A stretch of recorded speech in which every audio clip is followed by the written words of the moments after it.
Wow. Wow.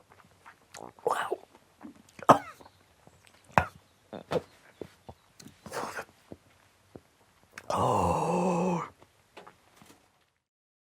Hi folks, and welcome back to the channel. I'm hiding from the rain in the Polytunnel, as is tradition. This is traditional now, and I love it. Being in the rain in the Polytunnel, just perfect. And to have a very exciting Polytunnel update. The chair is back. I think that means it's coming towards the end of the season for sure. When the chair is out, that's it.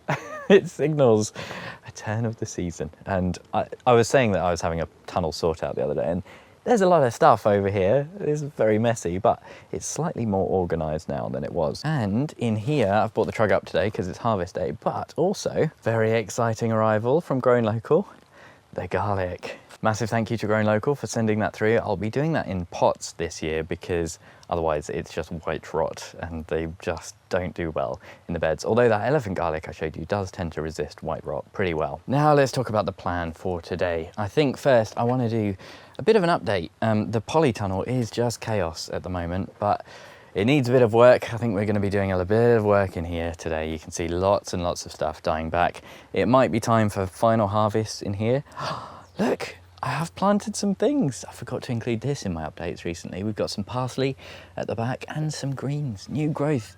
These were the lettuce that I'd just kind of forsaken outside in the... I've got to stop. I start editing my videos and I notice I'm stroking my plants when I'm talking.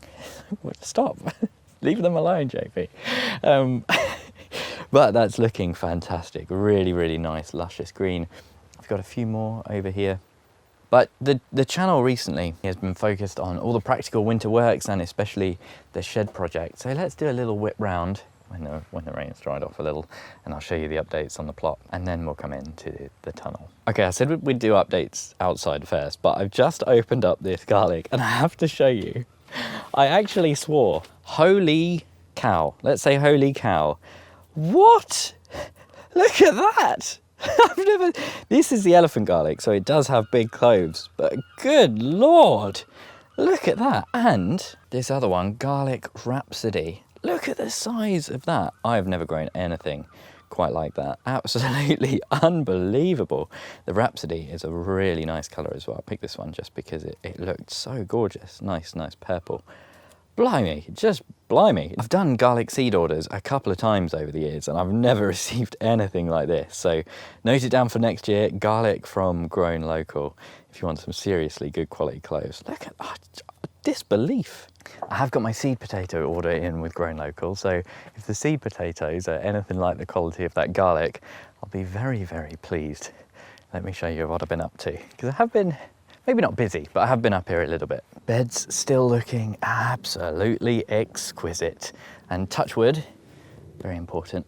Look at this, Sweet William. Really, really nice. Don't stroke the plants too much, JB.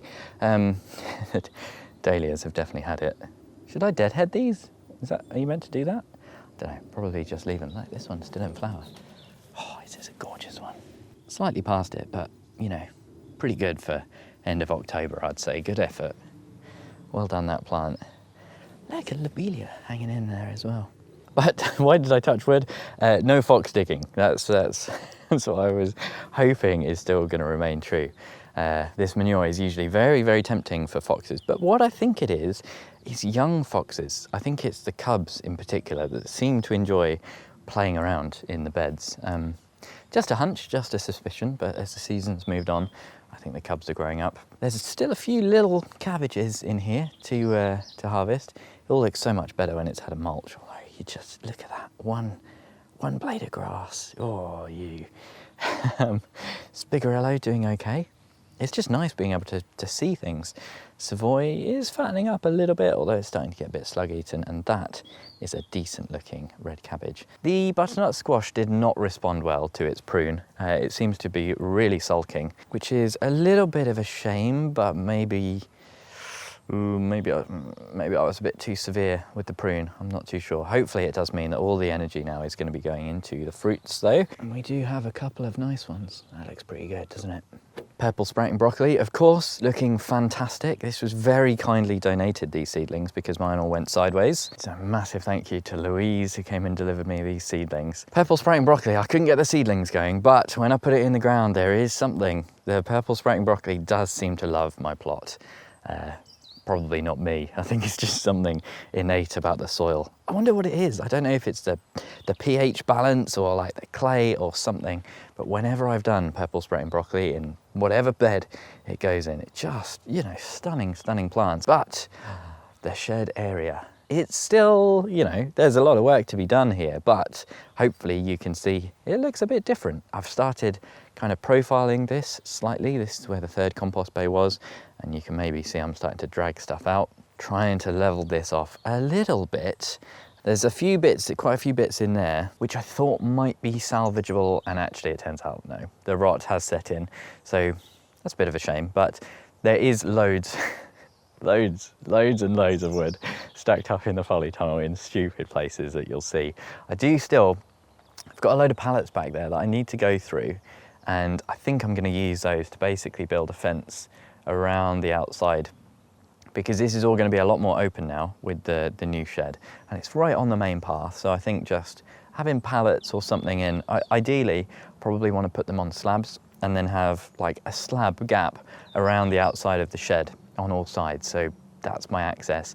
That's a bit of weed prevention, means it's easier to maintain, means I can get in there and paint it and do that kind of stuff. It is just wild how the profile of this soil sits. It's often very difficult to come across on camera, but this is my camera level, and you can see the mower there is like that. You know, that whole bit of earth really slopes. So it's like that, and then here, it's like that. You know, it's just really, it's so much lower. You can see the level of the path there. I've brought the soil up to the level of the path on that side, but not on this side. And then there's, you know, all of this hasn't been filled. So it would be an awful lot of work to try and get this properly leveled and slabbed or something like that for the shed base. But that said, I do still want to level it a bit regardless. I've got a plan, so I'm not going to level it properly, but I do just want to, you know, make it easy for me to move around here without feeling like I'm on a hill all the time, especially if you're going around with like big heavy stuff. It's just nice, isn't it, to have it level. So I'm still in two minds about what to do with this compost bay, but it's pretty knackered. You can see all along the base here, this is just rotting through, and this is just where it's kind of the issue with using pallets for compost, and if you don't line it, then the soil level is going to build up over time, even if you try and empty it properly and get in there with a spade. It just feels a bit inevitable. This is kind of wild down here. There were two slabs, and you can just see the soil level difference with the foundation. You know, that's like a good 6 inches of shelf there, and something had been digging under this. Kind of interesting, but I do need to just do a little bit more leveling. And I've got a few days, basically. I've got a week. What are we on? Today is Saturday, and the shed arrives on Friday. So I've still got a little while, but what I'm doing is kind of an hour here, an hour there on that stuff. So I'm going to do a bit of it now. It's wet, which does make the soil a little harder to work, but it shouldn't be too bad. So it's nice to just kind of plug away at it, rather than having to spend like 4 hours with just going head down. It's nice to do like half an hour here, half an hour there. Now, because it was raining, I couldn't show you properly, and I couldn't get a time lapse set up in the greenhouse. I did try, but it wasn't working. So I have done a little bit outside, but the weather it's really turned quite miserable. So I'll show you what I've done quickly, and then we might as well, while it's raining, better use of my time to spend it inside looking at the polytunnel and all the chilies. What I have done is had a little look at all the pallets, and some of them are relatively fresh, relatively new, and there's two there that will line up perfectly for a fence alongside this shed, which is somehow still got a bit of life in it. So what I've done is hammered some metal stakes either side of it just to hold it up. A temporary permanent solution, let's be honest, until it rots through completely. But the second bay has gone. I basically just blew on it and it fell over. There was not much holding that in. So I really do want to level all of this, take a bit of material off there, put it over here. I've moved all that wood out the way so we can get it just a little bit more in line and level. There are 1 or 2 pallets over here which are kind of halfway shot. I might find a use for them. I might not. They're probably ones that would be quite good to take apart actually and reuse. These ones are all just completely rotten and they're probably for burning, to be honest. I do have a bit of ply as well, some of which is still quite good. And if I trimmed up the edges, I might be able to use it as like a table surface or mosquito. Yeah, get out of here. Sorry about the shaky camera. Or, you know, like shelving or something like that. Once it's inside the shed, should be okay. Waste not, want not. You know, no reason to get rid of stuff that still has a bit of life. That's my philosophy anyway. In my mind, something quite interesting has happened with my chili season this year. And for the first time ever, you know, it's the end of October and I feel like I'm pretty much done with it. I've got that real Tony C. Smith feeling of wanting to just rip stuff out. I don't think I'm going to rip everything out, but I do think there's quite a few plants today which I am probably going to take out after I've harvested. But first, we'll just have a little look around and I'll talk about how they've done throughout the season. First up, I will say no real difference, I don't think, between the greenhouses and the polytunnel. Good year in both. First year growing in the polytunnel, we'll have a proper look in there later. But from what I've seen, you know, these plants have seemed happy in either, well, not particularly happy, but that's just because of the season. But first, the Beaver Dam. First year I've tried this one. You get these quite big peppers that will get to around 2 or 3 times the size of this green one, turn a lovely red. Very, very, very mild and super early as well. This has been a nice, really nice plant, the Beaver Dam, because it's given me fairly consistent harvests. I mean, I wouldn't say we've had it in the fridge the whole year, but I have been taking harvest fairly consistently, you know, 1 or 2 or 3 peppers at a time. And it's been really nice, deliciously sweet, nice growing. It's got these lovely, lovely big leaves, a little bit of slug poo on there, yum. It's starting to look proper yellow and a bit down now, and this is definitely one, for example, that I would take out. There is 1 pepper on here, and that's about it. So time for you to come out. Behind that, we've got the Antep Achidolma in the quad grow. And the quad grow has been pretty fine this year. Small plants all around though. I've had plants twice the size of this before just the season. These have been incredible though. Really, that is a good one as well. That is a really nice one. These do have a little bit of heat. They're a little spicier than I expected. I thought they were a bit more mild.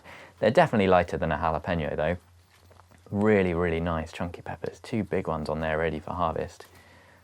Oh no, that's not how to harvest. Be more delicate, folks. As with all of my big peppers, the sweet peppers and that kind of variety, lots of rotting on the fruit. And unfortunately, this one, for whatever reason, has quite a lot of dieback up here now. And I think this is probably where it's been right up against the glass. And we've probably had a cold night or 2 that has killed off a lot of that vegetation. You can see a little bit of it along here as well. And I've seen similar in the polytunnel. So that's a bit of a shame, but I'm going to take some of those harvests. There are still quite a few green ones on the plant, however, so where there's something substantial like that, and there's a good few of them, I will leave. Next to that, California Wonder. Would I grow these again? I don't think I would, to be honest. The sweet peppers have been nice when you get them, but they are so much faff. They just haven't been happy this year. So much rotting. That's one I just went to harvest just now without the camera and my finger went through. Absolutely grim. There have been 1 or 2 nice ones, and there's a nice looking green one on there, but I'm touching it very nervously because I don't want my hand to go through it. No, that one is actually really nice. And it is quite satisfying taking those home. It's nice bringing something home that Jess actually eats because she's not the biggest fan of chilies. So that one, I'll see if that one comes good. I'll leave that one to ripen. Next to that, we've got a Ring of Fire, which has had some nice harvests, but there's not much on here at the moment in terms of red fruit. Loads of flowers, loads of nice fresh growth. Ring of Fire does seem to persist quite late into the season. There's quite a lot of green on here that I will leave to turn. And it's actually a pretty decent plant. If you missed my video where I compared the quad grow and the auto pots and the chili grow, I had this one out so you can have a proper look at the size of this Ring of Fire compared to the others. Ring of Fire, obviously one of my favorite chilies of all time, like a super spicy cayenne, basically that exact same flavor profile, like sweet, smoky, all around delicious. Really prolific, early fruit as well. This is a Korean chili from Adaptive Seeds. Really good for drying and making like Korean pepper flakes, goshugaru. Just amazing. I've probably butchered that pronunciation, but I really went for it there. Did you see that? Really went for the pronunciation. Lovely big plant there in the quad grow, and I've had lots of harvest from that already. Very, very pleased. Down here we've got a little beaver dam tucked away with quite a few green fruits on it. There's one red one at the back there as well.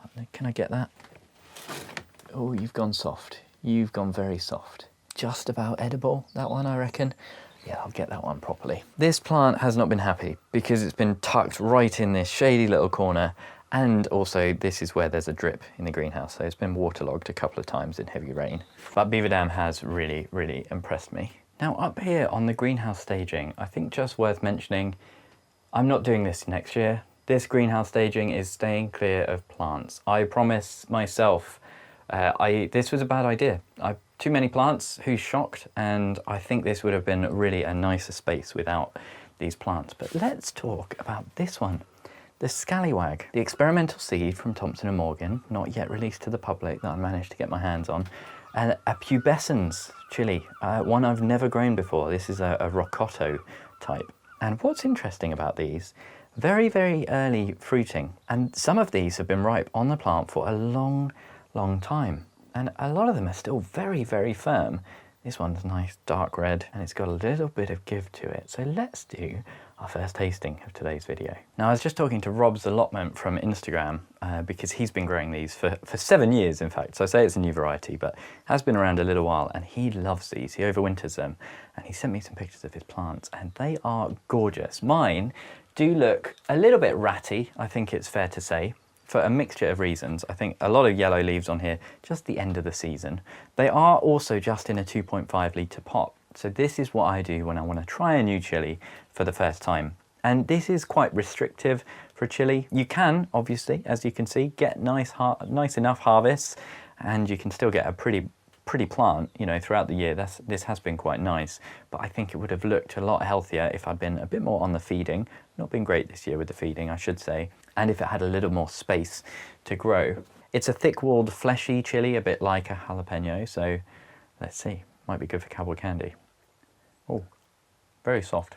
Mamma mia, that is hot. Instantly dry heat, that one. There's so many different kinds of heat. This is a dry, needly heat. I think this one's slightly overripe, actually. I mentioned that they'd been on the plant for a long time. Wow! Wow!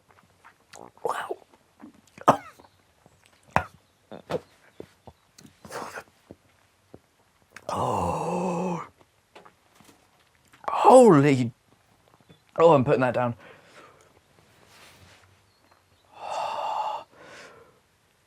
Oh! I'm breathing flames. That is hot. That is very hot. Whoa! Oh, goodness me. Okay. Oh, it's all up in my nose. Oh my goodness. I didn't get much flavour. I'll be honest. I was getting almost no flavour there.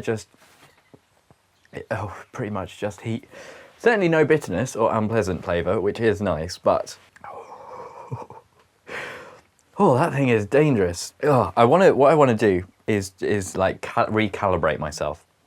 Been a while since I had any raw peppers. I'm going to go and get a ring of fire and see what I think that is. Oh my good, that has like short-circuited my brain and I cannot think. Okay. I'm still feeling that, goodness me. Now, this is the ticket, I think. The ring of fire. The classic chili shape, I just love this. Loads of red ones in the polytunnel that I'll show you in a minute, but let's see. For me, there's so much more going on in this for flavour.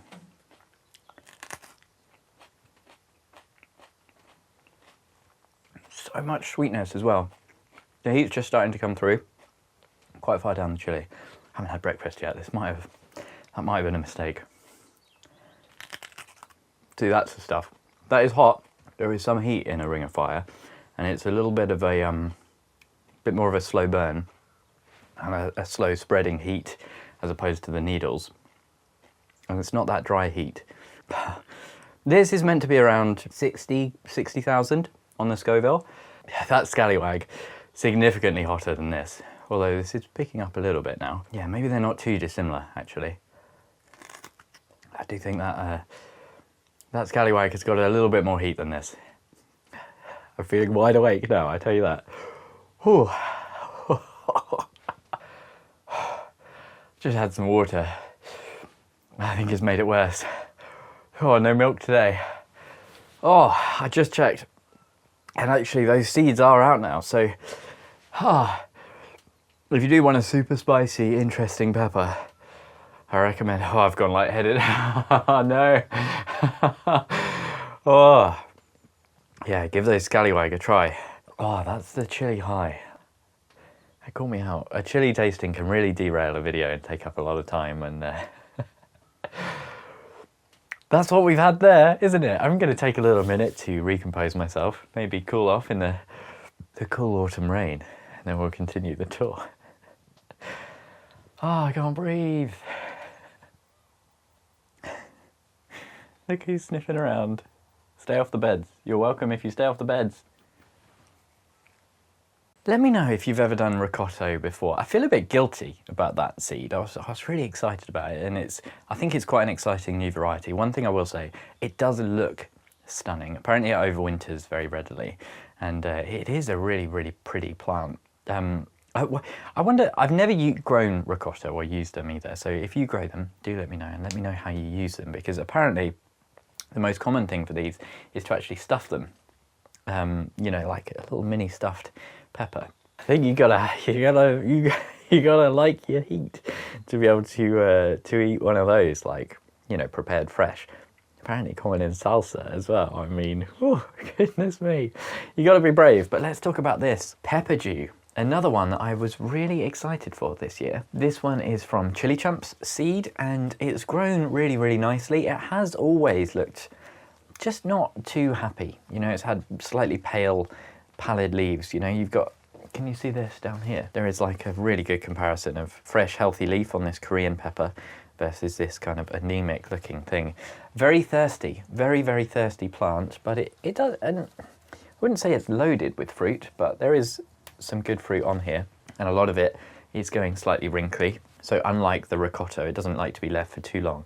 Now Peppadew are traditionally a pickler, and that is my plan for these. I'm going to be pickling them. I've tried one of these before, but it wasn't quite ripe, so let's give it another go. Ooh, that is a flavour I have never experienced in a chili before. Oh my goodness, it's like I think that is like an umami flavour. It's quite savoury. There's almost no sweetness, which I think Peppadew are meant to be kind of sweet. Oh, that's really, really thrown me for a loop. I don't know how to explain it. Certainly not unpleasant. Oh, I found the heat. Oh, all the heat is in the placenta. I was getting no heat before that. It's also got that that green apple flavour that some chilies have. It's sort of the skin. You can kind of feel it in the skin. It's like it's very similar to sorrel, you know, that kind of slightly appley texture that you get. Taste, not texture. I was expecting an explosion of sweetness, which is not what this has given me, but an utterly fascinating, savoury umami flavour. It's almost like it's kind of got a slightly like Marmite thing going on, you know, like, it's really hard to place, but I keep wanting to say a bit like beef stock, which is the weirdest example ever. But it's got something slightly beefy about it, you know, like that savoury, Marmite-y. Is that making any sense to anyone? I don't know. Very, very unusual. Certainly not unpleasant. I would be very interested to see how this pickles and how that changes the flavour. It might also just be a funky one. Let me try another one. You look very nice. I'm not getting so much of the umami weirdness. No, there it is. A little bit. Very, very strange. If you tried Peppadew, let me know what you think. They're very, very popular. I've been calling this a Peppadew. It's sold as a Milawan Picante because Peppadew is trademarked. I love growing chilies, man. You never know what you're going to get. You never know what to expect. Now, below the Peppadew, I do have another one of these in the Polytunnel. And I might try one of those and just see if this was a weird, funky. I do love the unripe ones. They've got this kind of purpling. They look a bit more like a tomato. They're really gorgeous. But yes, below this, there are two more plants. And like I say, a bit too cramped. But look at this incredibly healthy Korean pepper. This is the one I was just comparing the leaves of. Look at the difference in colour there. Lovely, healthy green growth on the Korean pepper. And I think this has done okay in terms of harvest, but I do have a feeling this is more of an example of how not to grow chilies, really. You know, big bushy plant, not so much fruit. I've not been doing like much record keeping of my harvest this year. Some years I'm really on it when I'm doing experimentation, but I don't recall taking loads and loads off here. You know, I know that there's a few Korean chilies that I've harvested, but certainly no super big harvest. So a little bit of a shame on this one, but what a gorgeous plant. And then next to that, down here, we have the bleeding jigsaw. And this plant has looked anemic and sad all year. Up here, there are now some ripe pods that have turned a deeper colour. For the longest time, these pods have had this colour on them, and I left them just in case they did ripen up. And I think they have now. So I'm going to harvest these deeper coloured ones today, and I think it's finally time. This is a Superhot. This is a stupidly hot chili. The pods aren't amazing. You know, with Superhots, what you really want is like the gnarliest, bumpiest looking thing. This is actually quite smooth, but let's have a look. This one from Chili Chump seed stock, meant to be a really tasty Superhot. 1.2 to 1.6 million Scoville. So I'm not eating this whole thing, absolutely not. But I do want to see how this tastes for hot sauce. Initial impression, disgusting mushy texture. Could be because it's overripe though. Might be my fault. No flavour yet. Okay, good lord. Oh, that chin ends. That Superhot flavour is very distinct. Oh, it's been a while since I tasted that. It just hits different raw. Oh. You know, and I've had the tiniest nibble. Whoa! There's the flavour, okay. Whoa, that is very interesting. That is not too bad on the heat. That was a perfect bite, that one. Explosion of flavour. Heat's following. I was going to say not too much heat. Heat's there. Oh, it's on my lips. It's on my lips. Okay. That was an explosion of flavour though. That was a real floral flavour though. A very Baccatum type flavour. The sort of thing you get on a lemon drop. That kind of zesty, aromatic, floral thing. That kind of flavour sometimes doesn't work so well in a hot sauce. For some people. Anyway, I quite enjoy it, but I think that should make quite a nice little batch of hot sauce. And it's the sort of thing that... Oh, bear with me, folks. When you've got that nice floral thing, it goes quite well with a fruity kind of flavour. Oh, the lightheadedness is back. I'm going to take a moment to recover, then we'll go in the polytunnel. Right now, into the tunnel. I am feeling pretty... Oh, I've just seen it. Oh, look at that. This is why I still occasionally grow Superhots, even though I do far fewer now, because I find them struggle to actually use. Look at that. That is so cool. That is so cool. This is what it's all about. I was just saying how you, with these kind of Superhots, you want something that looks really gnarly, bumpy, scary and terrifying. This is my Primatali Red, which hasn't done much this season. Unfortunately, you can see it's got that end of season pallidness, the yellow leaves, and not much fruit on here at all. If anything, it looks like it's just got to the stage in its cycle where it wants to start putting out flowers and fruit far too late. So that is a bit of a shame, and it's only in a 5-litre pot. I think that really shows how crappy a season we've had. That is slightly disappointing, but you don't need many of these. So the Primatali Red, one of the OG Superhots, the terrifying stinger. I've never grown one like this in my life. I've had a couple that are close, but this looks like, you know, the real deal, the good stuff. Incredible. I've distracted myself. What I was meant to say is, I said just now, you know, the polytunnel and the greenhouse have had a pretty comparable year. I do actually think stuff in the polytunnel has done slightly worse now that I'm looking over it. It's been a bit of a mixed bag, you know, such a difficult year for growing, and I really feel like I nailed the chili pepper growing, so I think it's just one of those things. The tomatoes too are done. I think they're all going to be coming out today. So that's the Primatali Red that I was just showing you. Quite a quick look at this. Disgusting, gross, what? Oh, look at that cucumber. That is absolutely fetid. Absolutely cursed. That needs to come out. Potato being eaten by something. That looks like quite distinctive leaf damage. Something's doing that, isn't it? Interesting. Is that just slug? I don't know, it looks like it could be something else. But yes, I did want to mention, this is a very long video. I apologise. If you're not a fan of the longer videos, I apologise. Sometimes I like to just give myself free rein and I just say, look, this video is going to be as long as this video is going to be. And I know there's a few of you out there who do enjoy that, so thank you for watching. Look at this, Ring of Fire trial in the ground. Absolutely pathetic. I did put 3 chilies in here. Oh, this one has survived. Get in there, get in there. So you can see a few of the variegated leaves of the Zimbabwe Black. Quite a cool ornamental, but it just did not do much. And there's another one at the back that you're just not going to be able to see. So I'm not even going to try, but there was a Korean that I trialled in the back and it just did not work. Worth mentioning as well, the chilies haven't lived here. So if you missed at some point earlier in, you can see, look at that, that looks really good. But anyway, yes, a few weeks ago I took out quite a number of the tomatoes and then I put the chilies over here to give them a bit more room. This is my Sugar Rush Long Peach. Looking okay this year. You can see that is a very big plant, that's a chunky plant, but the fruits all look a bit, they're very small fruits this year. I mean, I'll run the footage now of my autopot harvest of the Sugar Rush Long Peach from last year. Unbelievable. The biggest harvest I've ever had, the biggest, fattest, juiciest pods. Utterly unbelievable. By comparison, this just is not really cutting the mustard for me.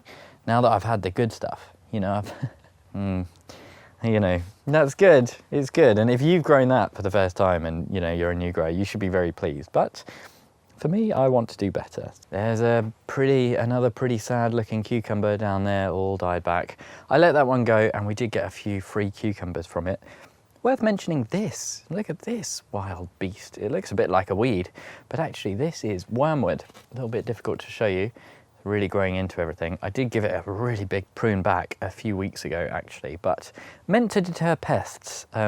Which is why I left it. I've kind of kept it because it does smell very cool. It hasn't gone to flower yet. Let me know what you think I should do with this, if I should take this out or not. It might be an annual that dies back over winter, but it looks like a bit of a brute.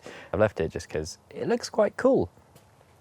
The tomatoes over here, I think this is the indigo blue chocolate. If you want to see my tomato varieties that I did and what I recommend, I'll link that video at the top corner now. The Black Moon shock is still growing really strong, absolutely gorgeous. And if we look up above, oh, plenty to harvest today. And they look pretty ripe. They are really, really good. So, oh no, oh, look at this. Oh no, oh, that is properly, that is grim. We were just saying on our last Potty Mouth chat, Jessie was saying that if she gets a tomato that's gone a bit bad, then she just cuts out the bad bit. There's no cutting the bad bit out of that, that's for sure. That thing is condemned. Now down here we've got the greenery that I showed you, but behind that, the Peppadew. And I mean, what? Look at that, how disappointing. There's about 5 peppers on there. That one was overcrowded. It spent a lot of its early life in the greenhouse with not enough light. Then I brought it into the polytunnel where it was in a really not ideal condition near the door. I think it got a bit cold. So that one has not had a good time. A bit disappointing with the Peppadew. Now this is what we're talking about. This is a chili plant. This is what you want to see. Finally. I've been, you know, quite philosophical this year actually. I've been kind of patting myself on the back and saying pretty happy with the season overall for the chilies. The plants have looked healthy, but now it's crunch time. Now it's harvest time. And this is what I want my plants to look like. Not this.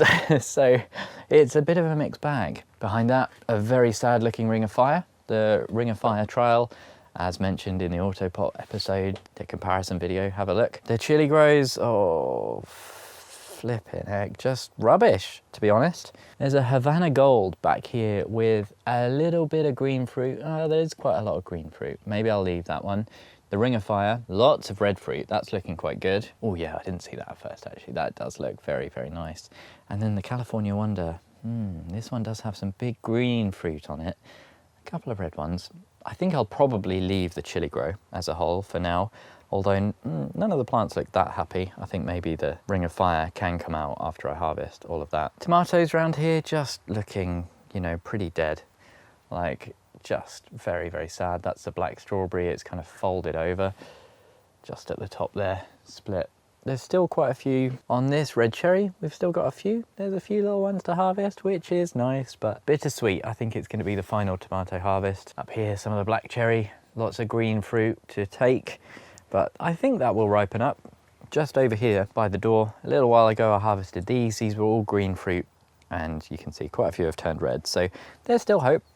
The Tim's Taste of Paradise, just, whoa, you sad looking thing. Got that surface mold looking really gross. There is a truss on here, but look at it. Is that the least appealing tomato you've ever seen? Because I think it might be.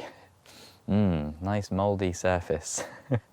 I have had a bit of that on some of the plants. It eased off for a while, but it looks like it's come back. There's at the back a Tamande. That one hasn't gone. Loads of suckers all over the place across the floor for the tomatoes, but yeah, definitely time to rip these out. Now, are things looking any better on the chili side of the polytunnel? Well, I think so, maybe. So over here we've got another bleeding jigsaw. So this is the same one that I tried in the greenhouse just now. What is interesting, so when you see a bleeding variety of chili, what that normally means is this little bit of the fruit at the top here, the green part, turns the same colour as the fruit. So some of them go red. The 7-pot bubblegum that I grew was a bleeding variety, and that was so cool. These ones haven't done that, and I wonder if that's a sign that they're not quite ripe or that they're not doing their thing. I'm not too sure. But this plant is, for whatever reason, absolutely loaded. In comparison to the one that's looked a bit poorly in the greenhouse, this thing is looking really healthy. Really pleased with that. Nice looking leaves as well. That's a pretty plant. Yeah, look at that, see? That's a harvest. That is good. That is what we want to see. Very pleased with this. There's enough there to make a nice sauce. And look, they're all up here as well. So that's very cool. There's even a few up in there. This one is another Hainan Yellow Lantern. And look at the colour. It's not right. Look at the colour difference. We want green, not yellow. So, bit of a shame. This plant hasn't looked healthy for quite a long time. Similar to the bleeding jigsaw in the greenhouse, but pretty good harvest on there. You can't complain, can you? Oh God, look at that. Oh, the black fly on the stem of that weed. Gross. At least they're not on the plants yet. Yeah, this is very good. This is a nice, consistent. I quite like, for a sourcing pepper, a plant that does this. Pretty much all the pods ripen at once. I've had one very small harvest of these Hainan Yellow Lantern, so that's really what I want to see. Plant doesn't look great, but the fruits do. Now, next up, we've got a Korean, another Korean, and this, very similar to the big one in the greenhouse, looks pretty healthy, but it's just been eaten alive. Every single leaf, quite a lot of damage on it. And I reckon this is caterpillar. That looks like caterpillar poo. That looks like a caterpillar that I used to get on my tomatoes. But then actually I've just come to the bottom and look at that. That is a chili that has been shredded by a mouse. I'm fairly confident this might be mouse damage. Do mice nibble leaves though? I don't know about that. Unfortunately, just off to the side here, you can see all of that dead leaf where the stems have snapped due to a lack of support. In here, these are some that I've missed stringing up, which is a real shame. So they've gone a little bit bad. This to me though certainly looks like a mouse has been eating the chilies. Not great, not that surprising though. I won't be eating anything in here without giving it a super thorough wash. In fact, I know it's a mouse because just as I span the camera around then, I saw it.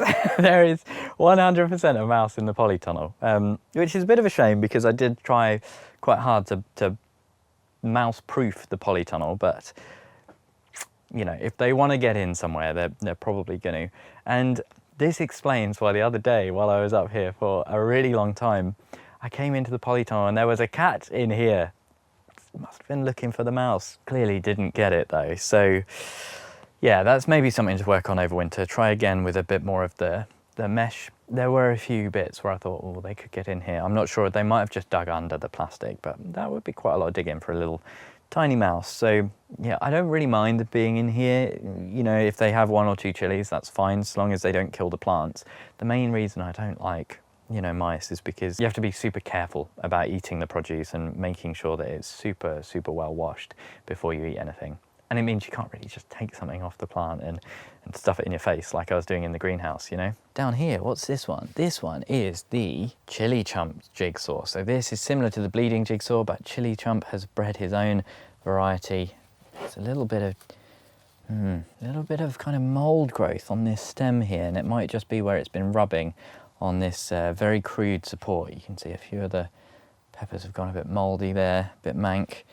And, you know, the mold growth in the polytunnel has been a bit of a theme, despite it being well ventilated. You know, even if I've got the doors closed, like they are at the moment, there's still that top bit in there for ventilation. So that is not a great sign, but we have had quite a wet year as well, lots and lots and lots of rain. But, you know, on the bright side, this is a healthy looking plant and quite a lot of very cool, menacing looking chili peppers. They are not quite ripe yet though, so this one is one I will be leaving. Gets a few up here just starting to blush. Look at that, that's very cool, isn't it? That is super cool. So this one is a candidate for leaving, certainly. I'm not going to be trying this, A, because the mouse, and B, because, you know, I've already subjected myself to a little bit of heat today. The Chili Chump Jalapeno behind that, you can see this is all stuff that's come out of the shed, so sorry for the mess. Look at this. Whoa, fatty. No! Ah, no, look at that. What a shame. Oh, that could be mouse damage. Ah, you pigs.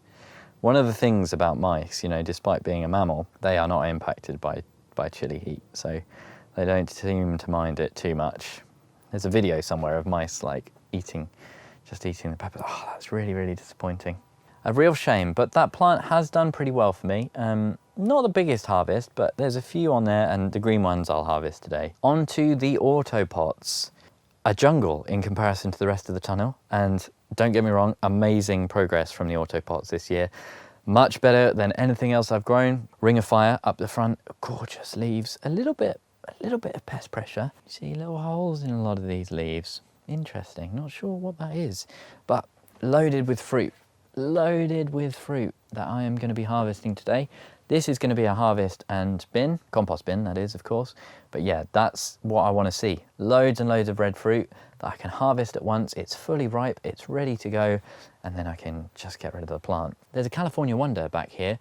Once again, so much pest pressure on the leaves there. That looks like a bit of mouse poo, doesn't it? Actually on the leaf. They are incredibly light. It's incredible to think that a mouse can get that far up a plant. And that's probably going to be really bad for your plants if they're not properly supported as well. I think that plant's coming out today. Like I say, California Wonder has not been the one for me this year. Certainly not been a wonder. Made me wonder why I was growing it, eh? I'm here all week, folks. I think in total I've probably had like maybe 5 good-sized red peppers, you know, and a couple of little runty ones from 1 to 3 plants. You know, not worth it. Not doing it again. California Wonder is out. Antep Achi Dolma, though, down there you can see there's a few red ones, and this has been a great grower. Really jungle growth on that, but lots of dieback at the top. You can see there, I think that's stuff that's been touching the polytunnel skin and probably got a little bit cold, so that's not great. Antep Achi Dolma I can't get into because of this jungle in front of it. I'm going to harvest the red ones and then make a judgment. I'll see if it's coming out or not. The 2 champions at the front are champions. Champion by name, champion by nature. Fantastic taste, super mild, very, very mild, a lovely snacker. I'd eat one now if it weren't for the mice. I did put in this little support structure, which I really love. Now that I've learned that knot, which I must do a very quick video about, it's such a good knot to know. I've got these just little beams going across the bamboo, and I think it looks incredible. I really love the aesthetic of a proper bamboo trellis like that. And it's super, super easy. Now I've got that knot, but I had to do this just to keep it back from the path. Loads and loads of red fruit on here. Really, really love the champion, but there's some more important red fruit behind it. Look at this, the star of the show, the unexpected star of the show in here. Look at all that red. It's a little dark in there, so it might be hard to see, but that is this year's red habanero. Let me get a pod. I have never had a habanero grow so fantastically. Chili chump seed again, just unbeatable. And I've never seen pods this size. This is the autopot doing what it's meant to do. There is a seriously fat one in there. Can I get it without knocking the camera over? Look at that. Are you freaking kidding me? Look at that. That is a beauty. I don't know if that's quite ripe. A little bit of paleness on there. Like I say, I want to bite into this. It looks so incredible. It's crying out to be eaten, but I don't trust it with Mousy around. So, just, you know, loads of pods that big for a habanero. I've never seen anything like it. Maybe that's commonplace for you, but wow. There's one I forgot. I've just had to rush over back by the door. The Kang Star Lemon Starburst. How could I forget? Look, this is in a very small 5-litre pot. And look at that canopy. Yeah, slightly discoloured, not the most fantastic colour on those leaves, but that's just the end of the season, I think. This has looked pretty good, and one that I've been trying to grow for many years. Just pulled this one out so we can go underneath and see all of that lovely looking fruit. Really, really pale at the moment, which I think means it needs a little bit longer. There is just here a nice deep yellow one. Very hot, but meant to be an incredible plant. And it certainly looks gorgeous. I'm so pleased because I'll have some seed to harvest from this to grow it again next year.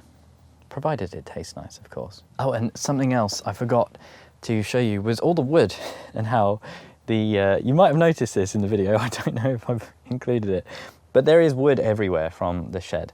So this is all the stuff that I want to recycle, basically. Some of the framing, some nice chunky framing. These are the shelves, obviously, and a bit more framing back here. Not ideal to have it on the soil, but it's going to be much drier undercover in the tunnel than anywhere else on the plot.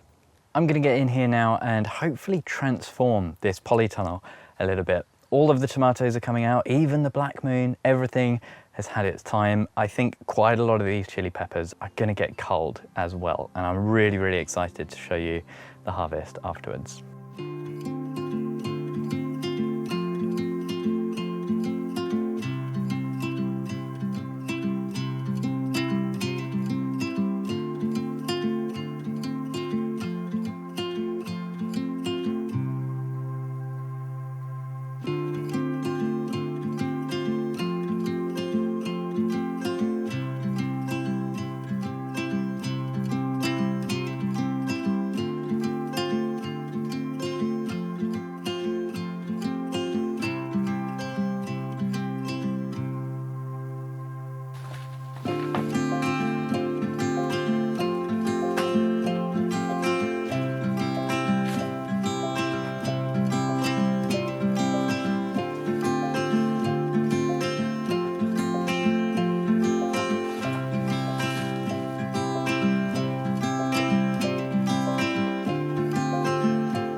Oh my goodness, can you see me there? Yes, you can, very good. Oh, wow, okay. I've just realised I'm looking so dramatic. Oh, it's melodrama. I am very, very tired though, let me tell you. I'm feeling hysterical. That was like many, many orders of magnitude more difficult than I thought it was going to be. Oh no, please no. You mustn't.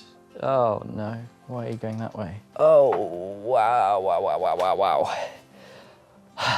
Yeah, I don't know how long it's been. Let's put it here.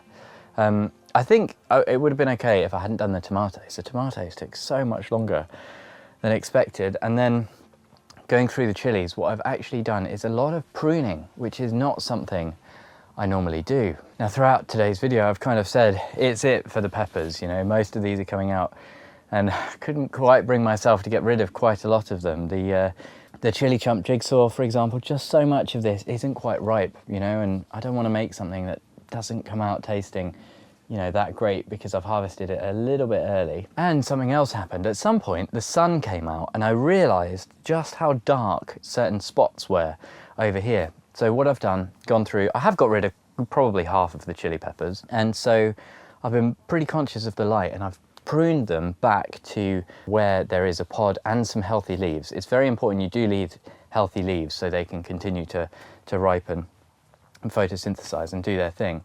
But it's cut down the volume of leafage in here massively, especially at the back. So the jungle at the back, the autopots, I've culled off 3 of these as well as all the others I've culled off. So these have got way more space. I've moved one of the champion over. The champion, really interestingly, 2 plants, same variety, one laden with fruit, doing its thing, looks absolutely great. And actually the one next to it, which I think was completely shaded out by the red habanero, nothing at all. There were like 3 green pods on it. I couldn't believe it. So a really nice plant, but no fruit. And it can't be the fertilizer or anything like that because they've all had the same thing. And the red habaneros, I've cut back so much of the vegetation, like on this one, just back to the biggest fruit. You know, if there's a small green one on there, it's come off.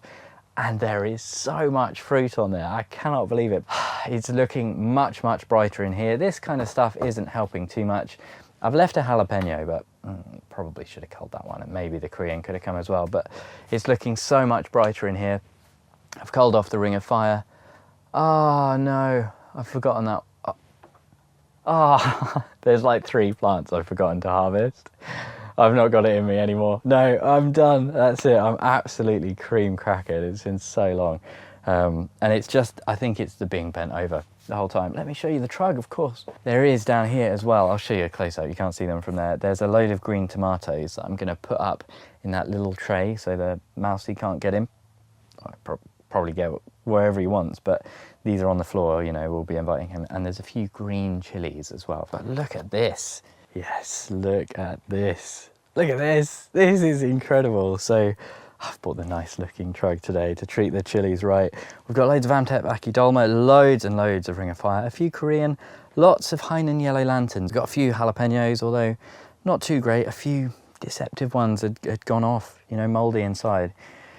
So yes, this looks amazing. And don't get me wrong, I am very, very happy, but I can't help but be a little bit disappointed. You know, this was my best start to the year for chilies, hands down. Best start to the season I've ever had by just like such a long shot. The start to the season was so, so good. This is harvest number 2, proper harvest number 2, you know, proper trug full of chilies, number 2. And I guess there's one more, isn't there? There's one more to come, and it will probably, bugs. What was that? That was so loud. Yeah, there will be another one of these to come, I should imagine. Loads of red habs and a few of the Superhots, the kind of scary harvest still to come. But I've probably only got a few weeks before everything's going to be kind of in stasis. I did forget about the sugar rush as well. There's a few there, but not a crazy amount. And the Havana Gold don't really look like they're going to turn much at all. So, yeah, I'm not disappointed in the moment, but I did expect a much, much better season, you know. Massively expanded the growing area for chilies, and the harvests have not been great, but it's just one of those things, isn't it? Gardening with the season, and like I say, I'm very, very happy in the moment. Loads of new varieties I've got to try this year as well. So thank you ever so much for joining me. An extra special thank you to all of my Chili Pepper tier patrons. Pick number 3, Tony, Bill, Pam, Mel, Michael, Socks, Angela, Dorcasor, Louise, Andre and Brett. There we go. Hopefully I'll see you again next time.